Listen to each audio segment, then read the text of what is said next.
Hello दोस्तों, study point के YouTube channel में आपका बहुत बहुत स्वागत है। जैसा कि प्रीवियस वीडियो में हमने पढ़ लिया था कि व्यक्तिवाचक और जातिवाचक संज्ञा के बारे में हम पढ़ चुके थे। तो आज की वीडियो में हम भाववाचक संज्ञा के बारे में पढ़ने जा रहे हैं। साथ ही इस वीडियो में मैं आपको ट्रिक भी बताऊंगी जिससे आप भाववाचक संज्ञा को आसानी से पहचान सकेंगे। तो आइए इस वीडियो को स्टार्ट करते हैं। भाववाचक संज्ञा। भाववाचक संज्ञा जैसे परिभाषा क्या है? भाव का बोध कराने वाली संज्ञा भाववाचक संज्ञा कहलाती है। भाव का बोध कहने का मतलब है जो हमारी भावनाएं हैं, जैसे प्रेम, दया, क्रोध, हिंसा, क्षमा, ये सब हमारी जो भावनाएं हैं, भाव का बोध जो कराती हैं, उसे भाववाचक संज्ञा कहते हैं। भाव का मतलब जिसे हम महसूस कर सकते हैं, जिसे हम फील कर सकते हैं, वो भाववाचक संज्ञा कहलाती है। दूसरे शब्दों में हम भाववाचक संज्ञा का एक परिभाषा और भी देख सकते हैं, जैसे कि किसी जातिवाचक संज्ञा, सर्वनाम, विशेषण, क्रिया अथवा अव्यय का गुण भाववाचक संज्ञा कहलाती हैं।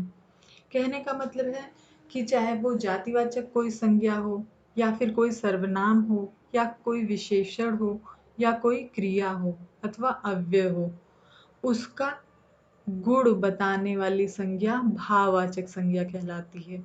जैसे जैसे मानव, लड़का। मानव क्या है? जातिवाचक संज्ञा है। और लड़का क्या है? ये भी जातिवाचक संज्ञा है। अब मानव का गुण बता रहा है मानवता, तो ये क्या हो जाएगा? भाववाचक संज्ञा। लड़का का गुण क्या बता रहा है? लड़कपन, ये क्या हो जाएगा? भाववाचक संज्ञा। तो इस तरीके से जैसे हमने जातिवाचक का देखा, इसी तरीके से सर्वनाम का हो जाएगा, विशेषण का। आइए नेक्स्ट स्लाइड में हम देखते हैं कि जातिवाचक संज्ञा से भाववाचक संज्ञा में हम कैसे बदलते हैं। जातिवाचक संज्ञा जैसे किसी जाति का बोध कराना, जैसे स्त्री है तो स्त्री में बहुत सारी स्त्रियां आ जाएंगी, तो ये एक जाति का बोध करा रहा है, तो इसलिए इसे जातिवाचक संज्ञा कहते हैं। फिलहाल जातिवाचक संज्ञा के बारे में हम प्रीवियस वीडियो में पढ़ चुके हैं, तो हम यहाँ देखेंगे कि जातिवाचक संज्ञा से भाववाचक संज्ञा में कैसे बदल रहा है। स्त्री का भाववाचक संज्ञा क्या होगा? स्त्रीत्व। मनुष्य का भाववाचक संज्ञा क्या होगा? मनुष्यता। पशु का भाववाचक संज्ञा क्या होगा? पशुता। भाई का भाववाचक संज्ञा क्या होगा? भाईचारा। बच्चा का भाववाचक संज्ञा क्या होगा? बचपन।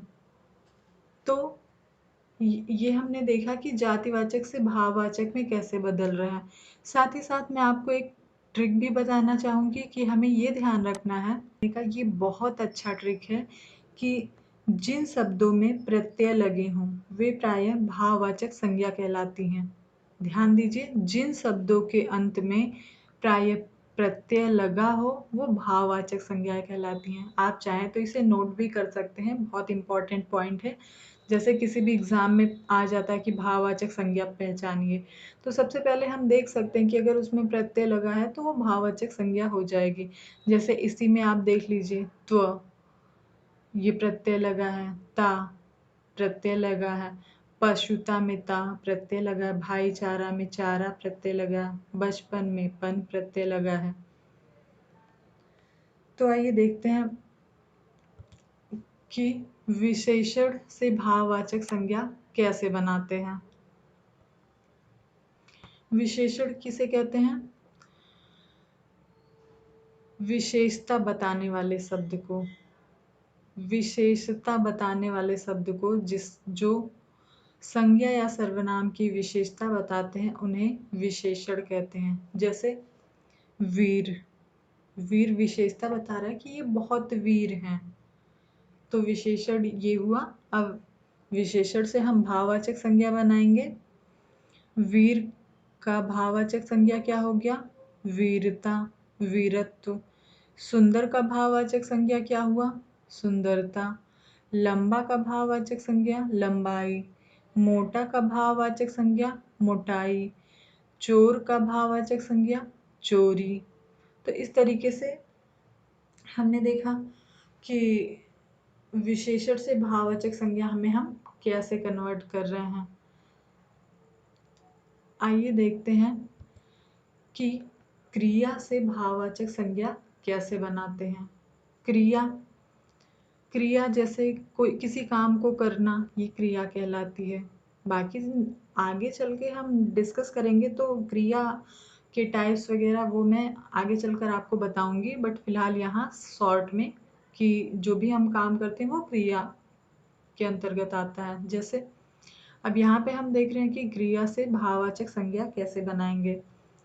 मारना से भाववाचक संज्ञा बनाएंगे तो मार, चढ़ना से भाववाचक संज्ञा चढ़ाई, दौड़ना से भाववाचक संज्ञा बनाएंगे तो दौड़, खोजना से भाववाचक संज्ञा बनाएंगे तो खोज, जीतना से भाववाचक संज्ञा बनाएंगे तो जीत।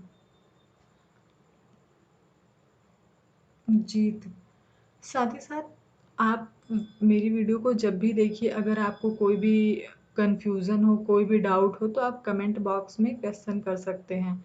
मैं उसका आंसर आपको कमेंट करके बता दूंगी।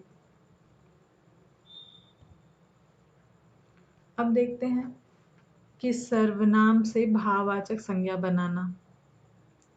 सर्वनाम से हम भाववाचक संज्ञा कैसे बनाते हैं। जैसे सर्वनाम हमको मालूम है कि जो संज्ञा या जो शब्द संज्ञा के स्थान पर प्रयोग किए जाते हैं उन्हें हम सर्वनाम कहते हैं। तो आइए देखते हैं कि सर्वनाम को भाववाचक संज्ञा में कैसे बदलते हैं। अपना का भाववाचक संज्ञा अपनापन, अपनत्व। निज का भाववाचक संज्ञा निजत्व, निजता। मम का भाववाचक संज्ञा ममता, ममत्व। अहम का भाववाचक संज्ञा अहंकार। आप का भाववाचक संज्ञा आपा। तो ये हमने देखा किस तरीके से सर्वनाम से भाववाचक संज्ञा को हम बदल रहे हैं। सर्वनाम से हम भाववाचक संज्ञा में बदल रहे हैं। नेक्स्ट, अव्यय से भाववाचक संज्ञा बनाना। अव्यय क्या है? अव्यय के बारे में हम शॉर्ट में देख लेते हैं कि अव्यय क्या होता है। जो शब्द संज्ञा के लिंग वचन के अनुसार नहीं बदलते हैं, जो शब्द संज्ञा के लिंग वचन के अनुसार नहीं बदलते हैं, वे अव्यय कहलाते हैं। इसे हम क्रिया विशेषण भी कहते हैं। अव्यय का दूसरा नाम क्रिया विशेषण भी होता है। एग्जाम्पल जैसे राम भरपेट खाता है, सीता भरपेट खाती है। तो ये जो भरपेट है ये क्या होता है? अव्यय कहलाता है। राम भरपेट खाता है, राम लड़का है, तब भी हम उसके साथ भरपेट यूज करेंगे। सीता भरपेट खाती है, वो लड़की है, तब भी हम उसके साथ भरपेट यूज करेंगे। कहने का मतलब कि इसमें लिंग वचन के कारण कोई बदलाव नहीं होता है। तो आइए देखते हैं अव्यय से भाववाचक संज्ञा में कैसे बदल रहे हैं। जैसे शाबाश, शाबाश से भाववाचक संज्ञा कैसे बनाएंगे? शाबाशी। वाह वाह, वाह वाह से वाहवाही। धिक से धिक्कार, शीघ्र से शीघ्रता। तो इस तरीके से हमने देखा कि अव्यय से भाववाचक संज्ञा में कैसे बदल रहे हैं हम।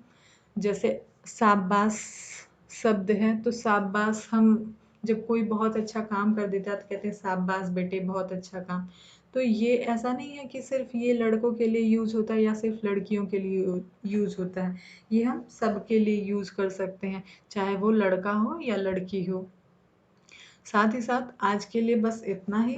नेक्स्ट वीडियो में हम द्रव्यवाचक और समुदायवाचक संज्ञा के बारे में पढ़ेंगे। साथ ही साथ अगर आपको मेरा वीडियो पसंद आया हो तो प्लीज़ वीडियो को लाइक करें, शेयर करें, साथ ही साथ मेरे चैनल को सब्सक्राइब करें और बेल आइकन को प्रेस करें, जिससे मैं कोई भी वीडियो अपलोड करूं तो उसका नोटिफिकेशन आपको मिले। थैंक्स।